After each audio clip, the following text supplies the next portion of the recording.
नमस्कार दोस्तों, जुड़ने के लिए धन्यवाद। आज हम लोग रामानुजाचार्य जी का भारतीय समाज और सनातन धर्म में किए गए योगदान को समझने की कोशिश करेंगे। 5 फरवरी को ही नरेंद्र मोदी जी ने उनकी मूर्ति को स्टैचू ऑफ इक्वलिटी के नाम से पूरे देश को समर्पित किया है।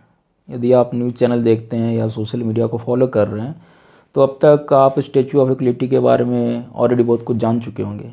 जैसे कि यह हैदराबाद में 1400 करोड़ की लागत से बना है। मेन मूर्ति जो है वो 216 फीट ऊंची है, जो सिटिंग पोजीशन में से दुनिया की दूसरी सबसे ऊंची मूर्ति बनाती है। इसके अलावा इसके परिसर के गर्भगृह में 120 किलो सोने की बनी रामानुज जी की एक दूसरी मूर्ति है, जिसका उद्घाटन हमारे राष्ट्रपति कोविंद जी 13 तारीख को करेंगे। उसके अलावा इस मंदिर के परिसर में जो हमारे मुख्य धार्मिक स्थल है उनके रेप्लिका भी बने हुए हैं, जैसे कि तिरुपति, द्वारका, श्रीरंगम या बद्रीनाथ, ये सारे वहाँ बने हुए हैं। और फिर इस परिसर के वास्तु में 9 नंबर के जोड़ का विशेष ध्यान रखा गया है। जैसे कि मेन मूर्ति की ऊंचाई 216 फीट, डंडम की ऊंचाई 135 फीट, 36 हाथी, 54 कमल, 27 पदपीठम और 108 सीढ़ियाँ और 108 मंदिर। तो जब ये सब बातें मैं जान रहा था तो कहीं ना कहीं मेरे को ये एक बड़ा अफसोस सा हो रहा था कि यार, जिस व्यक्ति को इतना सम्मान दिया जा रहा है मैं उसका नाम तक नहीं जानता। उसका योगदान समझना वो तो दूर की बात है। और कहीं ना कहीं यही हमारे आज के जनरेशन की सच्चाई है कि हम अपने जड़ों से बिल्कुल कटे हुए हैं। जो हमारी संस्कृति है, जो हमारी धरोहर है, या जो हमारे पूर्वजों के काम है, वो हमें पता तक नहीं। तो क्या ही उस पर गर्व करेंगे या उसको बचाने के लिए, उसको संजोए रखने के लिए कुछ काम करेंगे।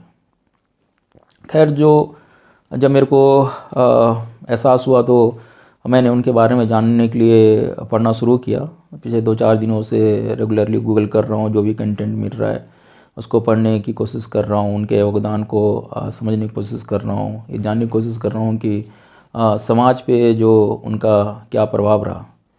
तो जो भी मैं जाना समझा, मैं चाहता हूँ आप तक पहुँचे।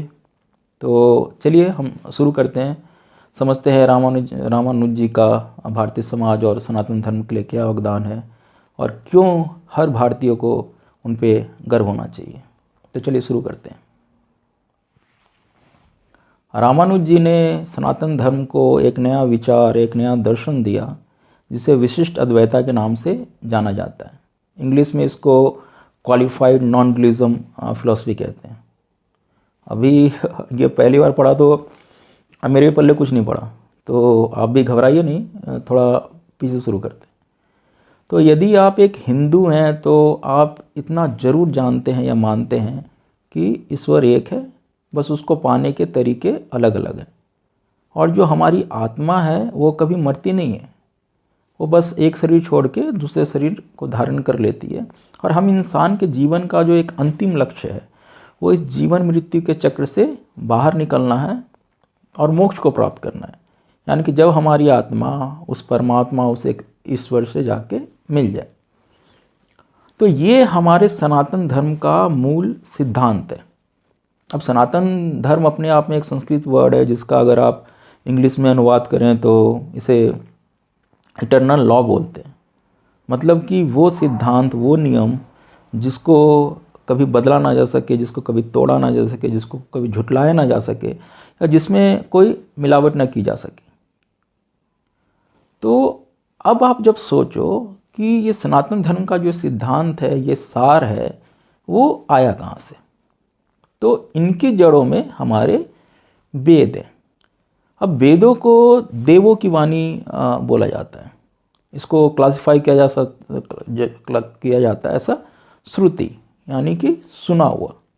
क्योंकि किसी को नहीं पता है कि ये आया कहाँ से, किसने इसको पहली बार कहा, इसलिए इसको देवों की वाणी कहते हैं।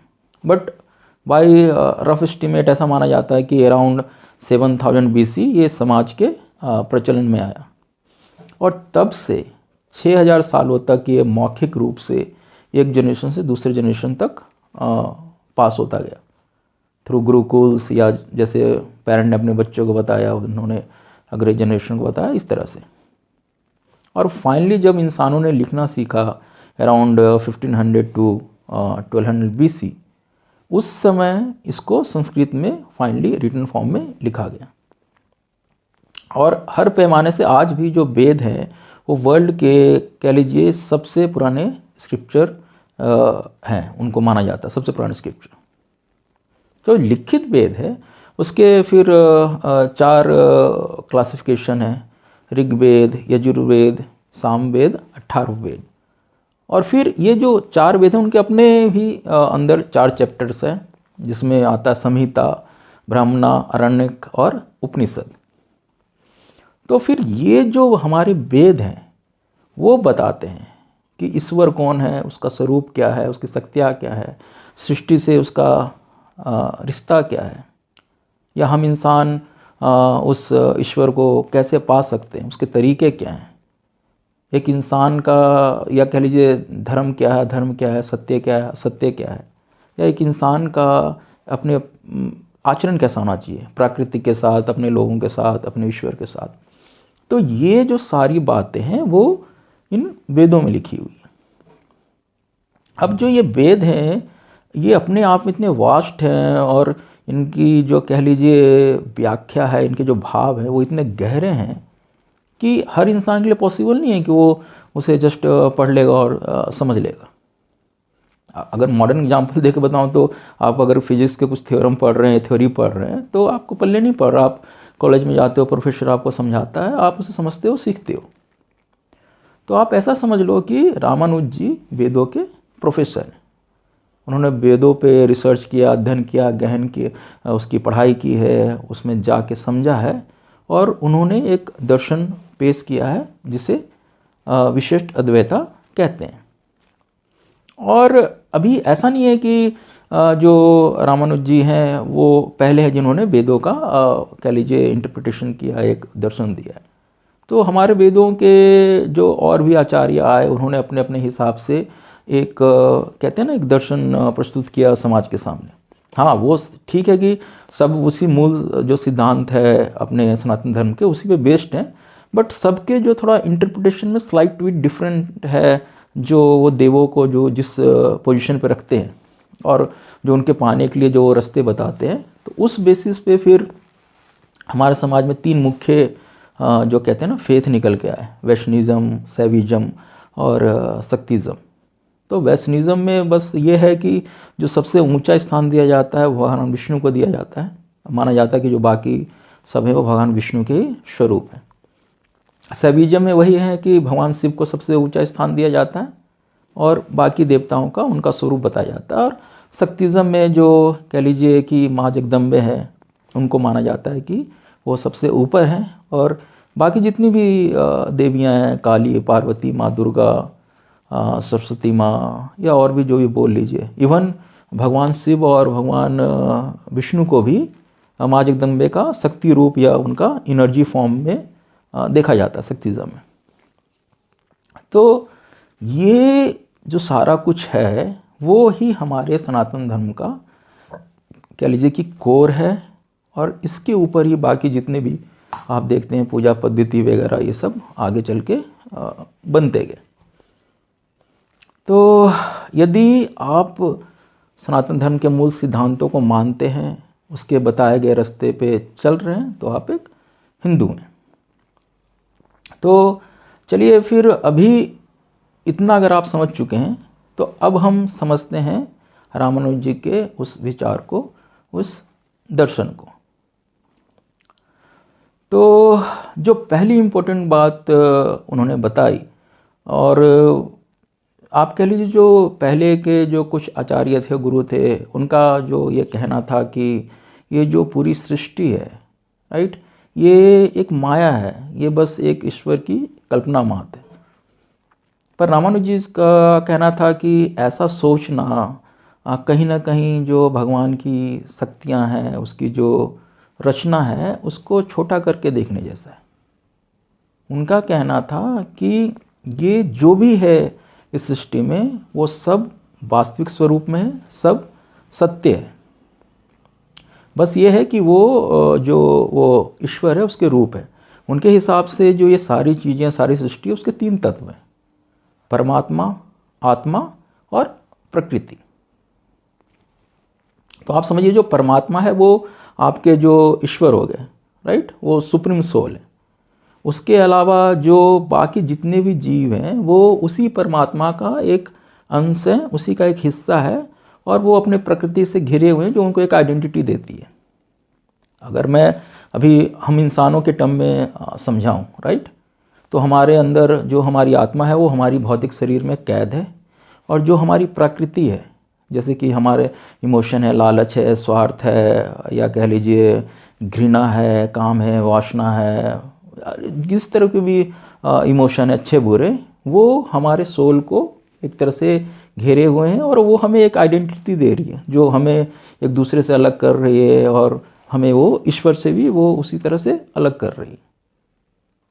अभी भी जैसे आपको थोड़ा ये कुछ कॉम्प्लेक्स लग रहा है तो आप इसको इस तरह समझिए कि जैसे आप ये जार को देखिए, राइट। सो जो ये जार है वो कहीं ना कहीं अपने अंदर स्पेस का एक हिस्सा लिए हुए है, राइट। वो स्पेस से अलग है क्योंकि उसके चारों ओर मान लीजिए कि वो कांच की दीवारें हैं, या उसके ऊपर वो लिड लगा हुआ है, राइट। अब अगर ये मान लो ये कांच का जो इसके जो बाउंड्रीज हैं वो टूट जाए, या हम उस लिड को ओपन कर दें, तो इसके अंदर का जो स्पेस है वो मेन स्पेस से जुड़ जाएगा, it become part of the main space.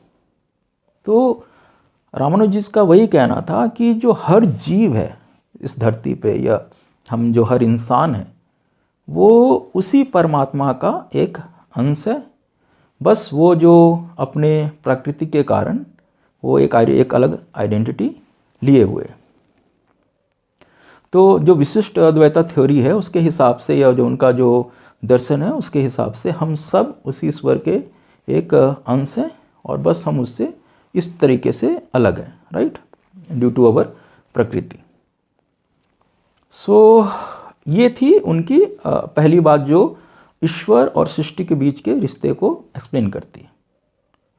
जो दूसरा उनका मुख्य जो विचार था, दर्शन था, उनके हिसाब से जो ईश्वर है वो निर्गुण नहीं है, वो सद्गुण है। जैसे कि जो पहले के कुछ गुरुओं ने बताया था कि जो ईश्वर है वो निर्गुण है, यानी कि उनका कुछ आकार, रूप, या उनके कुछ अपने एट्रीब्यूट्स नहीं है।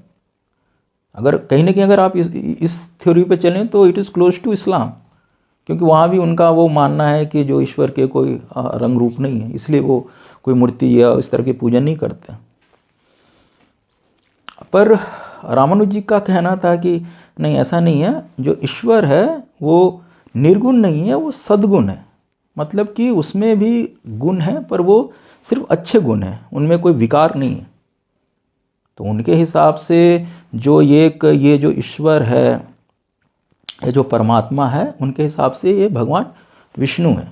ये जो पूरी सृष्टि है ये भगवान विष्णु का शरीर है, और ये जो सुप्रीम आत्मा है, जो कहते परमात्मा है, ये वो एक ईश्वर है, वो उसका एक सोल है।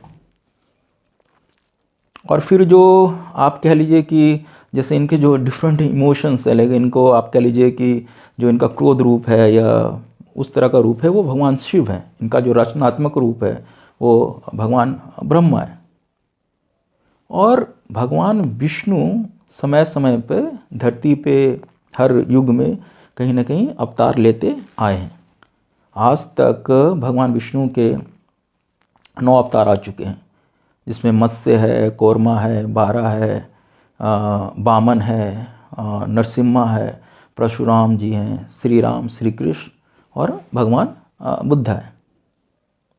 और इनका जो 10वां अवतार है वो है कालिकी। उसको फ्यूचर अवतार बोला जाता है। मतलब ये जब कलयुग में जब सारे पाप बढ़ जाएंगे, और एक तरह से कहते हैं ना कि पाप इतने बढ़ जाएंगे कि फिर कालिकी आएगा इस धरती पे, और वो प्रलय लाएगा, और इस कलयुग को समाप्त करके जो काल चक्र है वो उसको पूरा करेगा, और फिर से ये सारा जो है भगवान विष्णु में समा जाएगा, और सृष्टि का फिर से नया आरंभ होगा फ्रॉम सतयुग। तो एक ये थी रामानुज की भगवान को जो कहते हैं ना उनका स्वरूप और उनका रूप बताने का एक तरीका। एक तरह से आप देखा जाओ कि श्री राम जी और श्री कृष्ण जी भी इंसान के रूप में इस धरती पे अवतरित हुए थे, राइट। तो वो भी एक इंसान ही थे। अभी समझ लो उनमें और मेरे में क्या फ़र्क है, राइट, कि जो मेरी आत्मा है वो भगवान विष्णु से जुड़ी हुई नहीं है, या कहिए परमात्मा से जुड़ी हुई नहीं है, क्योंकि मेरी जो अपनी प्रकृति है, या कह लो इग्नोरेंस आप कह लीजिए, या जो मेरी अपने अंदर की जो चीज़ें हैं ना, मैं भक्ति ना करके और चीज़ों में व्यस्त हूँ, राइट। तो इसीलिए मैं उस परमात्मा से कटा हुआ हूँ। पर ये जो अवतार आए थे श्री राम जी, श्री कृष्ण जी, वो हमेशा से उस परमात्मा से जुड़े हुए थे। तो रामानुज के हिसाब से इतना ही फ़र्क है जो सारे अवतार आए हैं इस धरती पे और जो बाकी एक नॉर्मल इंसान है। तो ये उनका बताना था कि उनके हिसाब से जो ये ईश्वर है, एक ईश्वर है, उसका स्वरूप रूप क्या है। फिर अब उनका जो अगला विचार था, जो दर्शन था, कि अब ईश्वर को पाना कैसे, ठीक है। तो यहाँ पे उनका कहना था कि ईश्वर आपके अंदर ही है, ठीक है। आपको किसी दूसरे गुरु का या किसी और की ज़रूरत नहीं है उसको पाने के लिए या उस तक पहुँचने के लिए।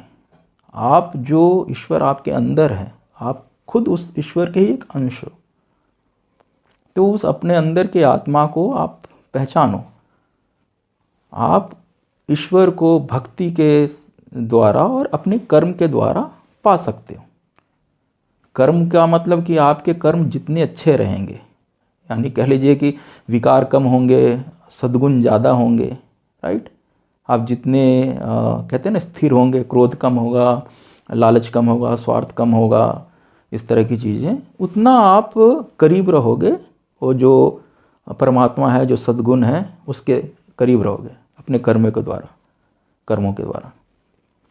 और जो भक्ति है वो उस आपको उससे फाइनली उस ईश्वर से जोड़ेगी। भक्ति मतलब जो भी आपके अंदर जो आत्मा, उसको जिस रूप में भी आप देख रहे हो, भले उसे आप श्री राम के रूप में देख रहे हो, श्री कृष्ण के रूप में देख रहे हो, भगवान शिव के रूप में देख रहे हो, माँ दुर्गा के रूप में देख रहे हो, या आप जिस भी रूप में अपने आत्मा को आप रिलेट कर रहे हो, राइट, उसके तरफ आप एक डिवोशन दिखा के, एक अटूट विश्वास दिखा के, एक प्रेम भाव दिखा के, उसकी भक्ति में लीन होके आप उस ईश्वर को प्राप्त कर सकते हो। तो यहाँ पे रामानुज जी ने ईश्वर को पाने का ये तरीका बताया, ठीक है। तो इसके बाद इनका ये जो इनकी फिलॉसफी के जो 3 पार्ट्स थे, वो बेसिकली वो चीज़ कवर करते हैं कि ईश्वर कौन है, ठीक है, सृष्टि से उसके संबंध क्या है, नियम क्या है, किस तरह जुड़े हुए हैं ईश्वर सृष्टि से, और फाइनली एक इंसान ईश्वर को कैसे पा सकता है। अब इसके बाद जो उनके विचार थे उनको बताने के लिए उन्होंने 9 ग्रंथ भी लिखे, जिसको सनातन धर्म में नवरत्न की तरह जाना जाता है। और शुरू में जब मैंने बताया था कि जो ये स्टैचू ऑफ इक्वलिटी बनी है, उसमें भी वास्तु में 9 नंबर का ध्यान दिया गया है, हर चीज़ 9 नंबर के जोड़ में है।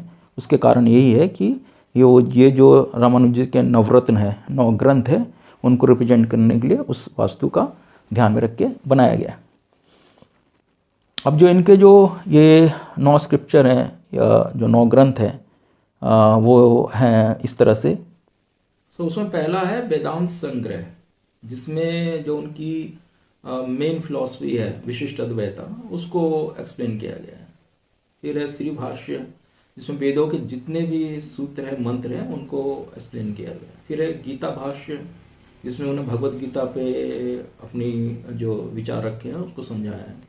फिर है वेदांत दीपा, इसमें बेसिकली वेदों के मेन जो सूत्र हैं वो रखे गए हैं।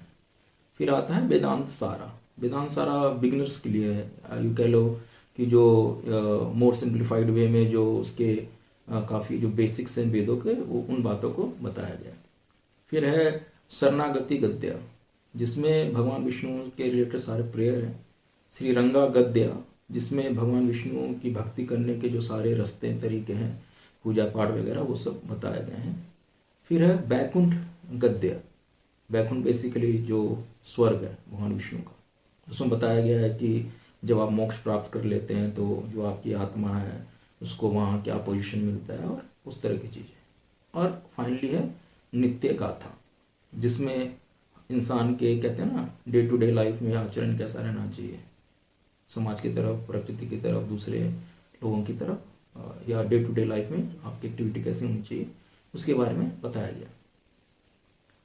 तो ये थे सारे रामानुज जी के कहते हैं, आप समझ लीजिए, फिलॉसफी, उनके विचार और उनके काम।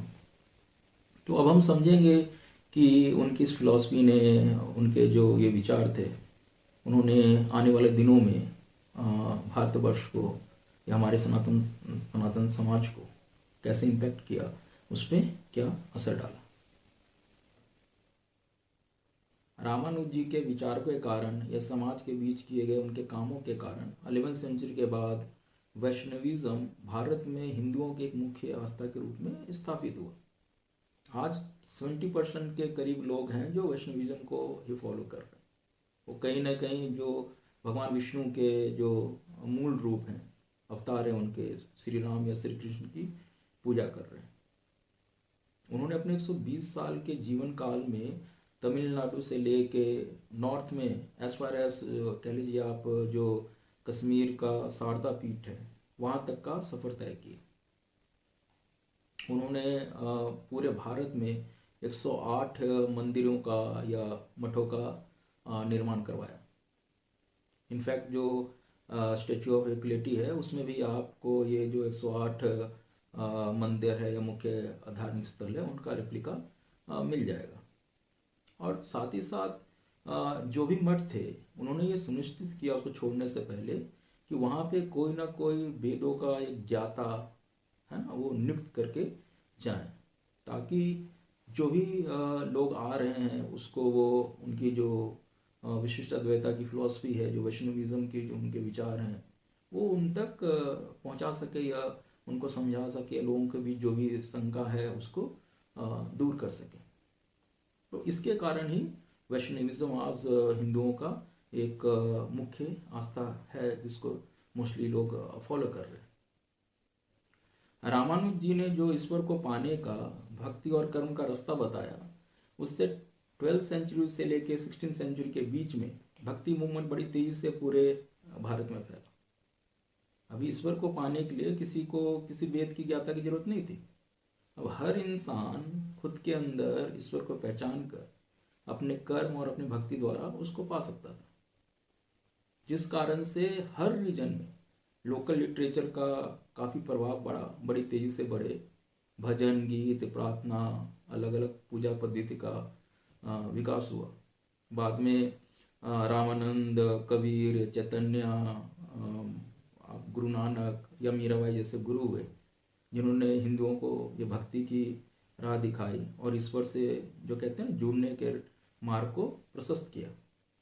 इनफैक्ट आज भी हम हिंदू लोग मीराबाई को एक भक्ति की मिसाल के रूप में देखते हैं, जिन्होंने अपना पूरा जीवन श्री कृष्ण की भक्ति में लगा दिया। एक पिक्चर में शायद ये गाना भी है कि एक मीरा एक राधा, दोनों ने श्याम को चाहा, दोनों के प्रीत में अंतर बोलो, एक जीत ना माने एक हार ना माने। मीन्स इसका थोड़ा मीनिंग वही है, डीप मीनिंग है कि जो राधा है वो श्री कृष्ण जी को पा चुकी है, राइट, फिर भी वो कोशिश और कर रही है कि जो उनका प्रेम उनको और ज़्यादा मिले। वो अभी भी रुक नहीं रही, हार नहीं मान रही, जीत नहीं मानी, सॉरी। वही जो मीरा है वो अभी तक श्री कृष्ण को पा नहीं पाई है, पर वो हार नहीं मान रही है, वो उनकी भक्ति में लगी हुई है। सो यही सारा एक तरह से कह लीजिए जो भक्ति था, डिवोशन था भगवान की तरफ, वो फैला आगे चल के। और इनफैक्ट आज भी 90% लोग इसी में बिलीव कर रहे हैं और भक्ति के द्वारा जो कहते हैं ना, पूजा पाठ भक्ति के द्वारा ईश्वर से जुड़ते हैं। या वही आज हमारे हिंदुओं का कह लीजिए कि मेन प्रचलन है। रामानुज जी ने हर इंसान को उस एक ईश्वर, उस परमात्मा का अंश माना। इसीलिए उन्होंने मंदिरों के द्वार हर वर्ग के लिए खोल दी। उनके दर्शन ने समाज में फैले ये ऊंच नीच, जात पात, स्त्री पुरुष, अमीर गरीब के भाव पे चोट किया। समाज में फैले इस भेदभाव को दूर करके पूरे सनातन समाज को एक सूत्र में बांधा, एक राष्ट्र के रूप में संगठित किया। उन्होंने हर इंसान, हर वर्ग के लोगों को एक समान माना, एक जैसा माना। और इसीलिए हम जो उनकी स्टेचू है उसको हमने स्टेचू ऑफ इक्विटी का नाम दिया है। रामानुज जी ने जो सनातन की नई धरती तैयार की, उसने आने वाले समय में 12th सेंचुरी से लेकर 16th सेंचुरी के बीच में जब इस्लामिक शासन रहा, तब सनातन धर्म को एकजुट रखा, उसको बचाए रखा। इस दौरान हिंदुओं को कन्वर्ट करने के लिए हर जायज़ नाजायज़ कोशिश की गई, प्यार से ट्राई किया गया, जजिया लगा के आर्थिक रूप से डराया गया। बाद में मंदिरों को तोड़े गए, हिंदुओं के हर प्रतीक चिन्हों पे वार किया गया, ग्रंथों को जलाए गए, नालंदा विश्वविद्यालय को जला दिया गया। और औरंगजेब आते आते तो गले काटे जाने लगे, बच्चों को दीवारों में चुनवाया जाने लगा। पर फिर वो दौर भी गुजर गया। उसके बाद फिर 200 सालों का अंग्रेजों का शासन रहा, जिसमें जो क्रिश्चियन मिशनरी था उनका इन्फ्लुएंस रहा, उनका कहते हैं ना एफर्ट रहा हिंदुओं को कन्वर्ट करने के लिए। पर आज आप समझो 800 सालों के बाद भी आज हम खड़े हैं, बचे हुए हैं। तो अब जब मैं आज के कॉन्टेक्स्ट में सोचता हूँ और जब ये मैं रामानुज जी की फिलॉसफी को जितना जान पाया हूँ, तो मुझे लगता है इसका भी एक बहुत बड़ा हाथ है कि जो आज हम सनातन धर्म के लोग बचे हुए हैं या आज भी अपने अस्तित्व में हैं। क्योंकि अगर मैं इसको एक सिंपल वर्ड में अब मैं अगर कोरिलेट करता हूँ, तो आप ये समझो कि मान लीजिए कि एक स्कूल में क्लास में 12th में 50 बच्चे पढ़ रहे हैं, राइट। सबका लक्ष्य है अच्छे नंबरों से पास होना या टॉप करना, और फिर वो बाहर किसी कोचिंग इंस्टीट्यूट में जाते हैं, राइट। अब समझ लो कि एक नया कोचिंग इंस्टीट्यूट वाला आता है, राइट, और वो अगर ये एक्सप्लेन कर पाए किसी तरह एडवर्टाइजमेंट करके, प्रोपेगेंडा, एजेंडा या सच के सहारे ही, कि जो अब ये पुराना वाला कोचिंग इंस्टीट्यूट है उसकी जो तरीके हैं, उसके मेथोडोलॉजी जो है उसमें कमियां हैं, वो उससे बेटर पढ़ा सकता है, उनको बच्चों को बेटर तरीके से समझा सकता है, उसकी जो मेथोडोलॉजी है जो बेटर है। तो होगा क्या कि एक बार वो ये कन्विंस करने में सफल होता है तो 50 के 50 बच्चे वहाँ छोड़ के इसके पास आ जाएंगे। पर आप यही सोचो कि किसी और स्कूल में 12th में जो 50 बच्चों का एक बैच है, वहाँ के बच्चे अलग अलग ट्यूशन में जा रहे हैं। कोई घर में ही पढ़ रहा है, अपने भाई से पढ़ रहा है, कोई बहन से पढ़ रहा है, या कोई ऑनलाइन स्टडी कर रहा है, कोई सेल्फ स्टडी कर रहा है, राइट। तो यहाँ पे जो ये नया इंस्टीट्यूट खुला है उसको इंडिविजुअल लेवल पे जाके बच्चों को तोड़ना पड़ेगा। तो सारे लोग को अपने इंस्टीट्यूट में लाना उसके लिए एक तरह से नामुमकिन है। तो जो हम सनातन धर्म के लोग हैं, मेरे को कहीं ना कहीं लगता है कि एक यही कारण है कि इतने लंबे समय के बाद भी हम सारे के सारे कन्वर्ट नहीं हो सके। क्योंकि भाई यहाँ तो हर इंसान अपने अंदर ही भगवान को ढूंढ रहा है, उसको अलग अलग रूप में देखता है। कोई ज्ञान से पाने की कोशिश कर रहा है, कोई ध्यान से पाने की कोशिश कर रहा है, कोई भक्ति का रास्ता अपना रहा है, राइट। तो कोई नास्तिक बन के ही कुछ और ही रास्ता अपना रहा है। तो यहाँ पे भी वैसा ही बात है कि आपको हिंदुओं को कन्वर्ट करने के लिए इंडिविजुअल लेवल पे काम करना होगा, वो कभी भी मास लेवल पे कन्वर्ट नहीं हो सकते। सो एक यहाँ भी मेरे को जो उनकी फिलॉसफी है उसका ये इम्पैक्ट, एक बड़ा इम्पैक्ट दिखता है कि क्यों आज भी हम खड़े हैं, आज हम बचे हुए हैं। तो ये था रामानुज जी का हम हिंदुओं के लिए योगदान। उम्मीद करता हूँ अब आप लोग भी ये मान रहे होंगे कि हर एक हिंदू को रामानुज जी के बारे में पता होना चाहिए। एक्चुअली आज़ादी के बाद से जो हमारी सरकारों ने सेकुलरिज्म का जामा ओढ़ लिया है कि स्कूलों में धर्म की बात नहीं होगी, सारी गड़बड़ वहीं से। धर्म हर इंसान के जीवन का एक अभिन्न अंग है। जो उसके सोच को, उसके आचरण को प्रभावित करती है। सो इसकी अनदेखी कहीं ना कहीं समाज को विनाश की ओर ले जाने के जैसा ही है। चलिए, अब जो समय बीत गया है उसको तो हम वापस नहीं ला सकते, पर जो गलतियां हो गई है उसको हम सुधार सकते हैं।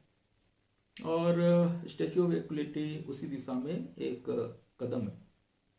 अगर 1400 करोड़ की मूर्ति 14 करोड़ हिंदुओं के मन में रामानुज जी को जानने की या सनातन धर्म को जानने की जिज्ञासा पैदा करती है, जैसे मेरे में उसने की और मैंने इसको जानने की कोशिश की, तो ये एक सस्ते का सौदा है। इसी उम्मीद के साथ कि आप लोग भी सनातन धर्म की तरफ जागरूक होंगे, उसको जानने की कोशिश करेंगे, समझने की कोशिश करेंगे, उस पर गर्व करेंगे। चलता हूँ, फिर मिलेंगे। जय हिंद, वंदे मातरम।